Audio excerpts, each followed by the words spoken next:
Hello, and welcome to an interesting side project from Prose.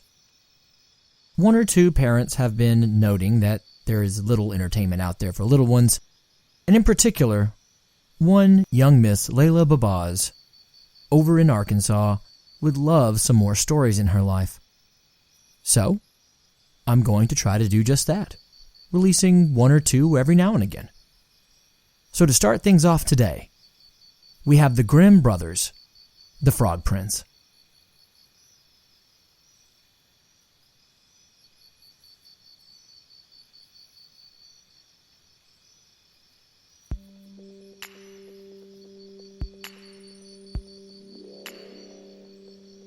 One fine evening, a young princess put on her bonnet and clogs and went out to take a walk by herself in a wood. And when she came to a cool spring of water that rose in the midst of it, she sat herself down to rest a while.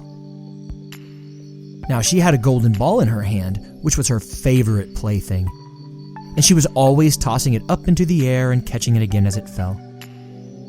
After a time, she threw it up so high that she missed catching it as it fell, and the ball bounded away and rolled along upon the ground till at last it fell down into the spring. The princess looked into the spring after her ball, but it was very deep, so deep that she could not see the bottom of it. Then she began to bewail her loss and said, "Alas, if I could only get my ball again, I would give all my fine clothes and jewels and everything that I have in the world." While she was speaking, a frog put its head out of the water and said, "Princess, why do you weep so bitterly?" "Alas," said she, "what can you do for me, you nasty frog? My golden ball has fallen into the spring." The frog said, "I want not your pearls and jewels and fine clothes, but if you will love me and let me live with you and eat from off of your golden plate and sleep upon your bed, I will bring you your ball again, Ribbit." "What nonsense," thought the princess. "This silly little frog is talking. He can never even get out of the spring to visit me, though he may be able to get my ball for me, and therefore I will tell him he shall have what he asks." So she said to the frog, "Well, if you will bring me my ball, I will do all you ask." Then the frog put his head down and dived deep under the water, and after a little while he came up again, with the ball in his mouth, and threw it on the edge of the spring. As soon as the young princess saw her ball, she ran to pick it up, and she was so overjoyed to have it in her hand again that she never thought of the frog, but ran home with it as fast as she could. The frog called after her, "Stay, princess, and take me with you as you said." But she did not stop to hear a word. The next day, just as the princess had sat down to dinner, she heard a strange noise. Tap, tap, plash, plash, as if something was coming up the marble staircase. And soon afterwards, there was a gentle knock at the door, and a little voice cried out and said, "Open the door, my princess dear. Open the door to thy true love here, and mind the words that thou and I said, by the fountain cool, in the green wood shade." Then the princess ran to the door and opened it, and there she saw the frog, whom she had quite forgotten. At this sight, she was sadly frightened, and shutting the door as fast as she could, came back to her seat.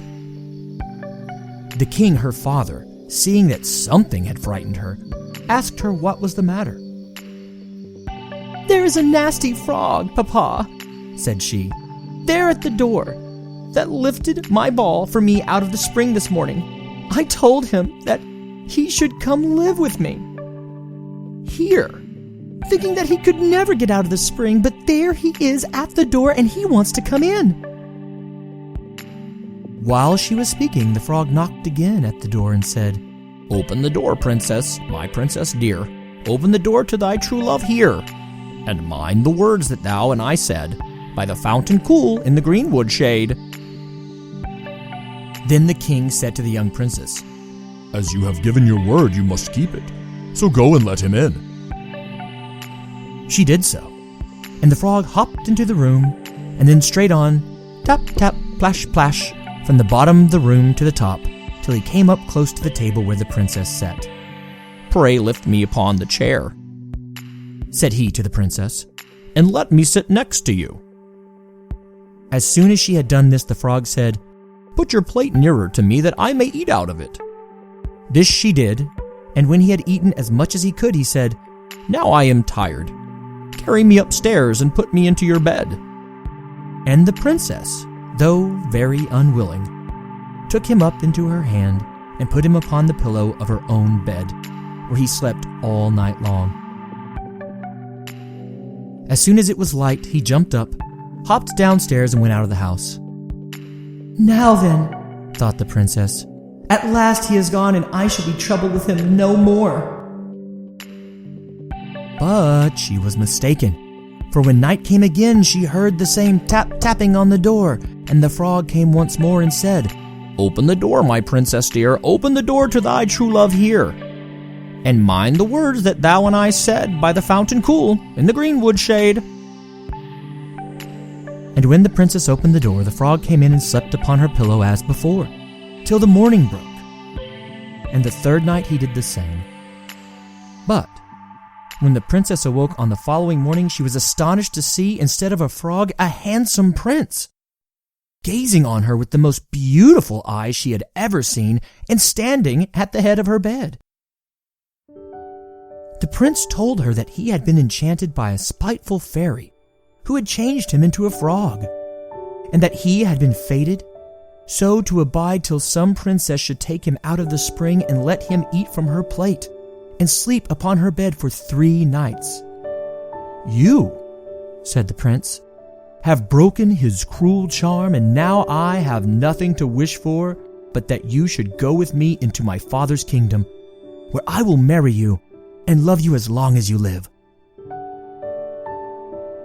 The young princess, you may be sure, was not long in saying "yes" to all of this, and as they spoke, a gay coach drove up, and with 8 beautiful horses decked with plumes of feathers and a golden harness, and behind the coach rode the prince's servant, faithful Heinrich, who had bewailed the misfortunes of his dear master during his enchantment so long and so bitterly that his heart had well nigh burst.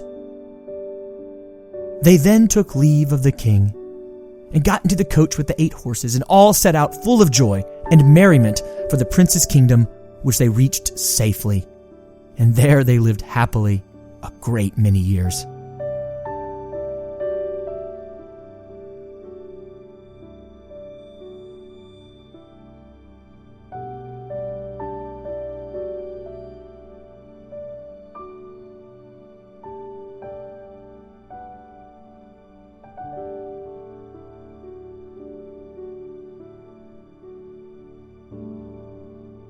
Thank you for listening to this first of what might be many tales for little ones. I hope you all enjoyed it. All sounds and music come from YouTube's audio library or my own creation. Everything that's not my own creation is being used under a CC 01.0 public domain dedication license. Thanks for listening again. I hope you enjoyed this and can use this for your little ones. And little Miss Layla Babaz, I hope you have a wonderful, wonderful evening, full of beautiful dreams and even more stories. Good night, everyone. See you next time.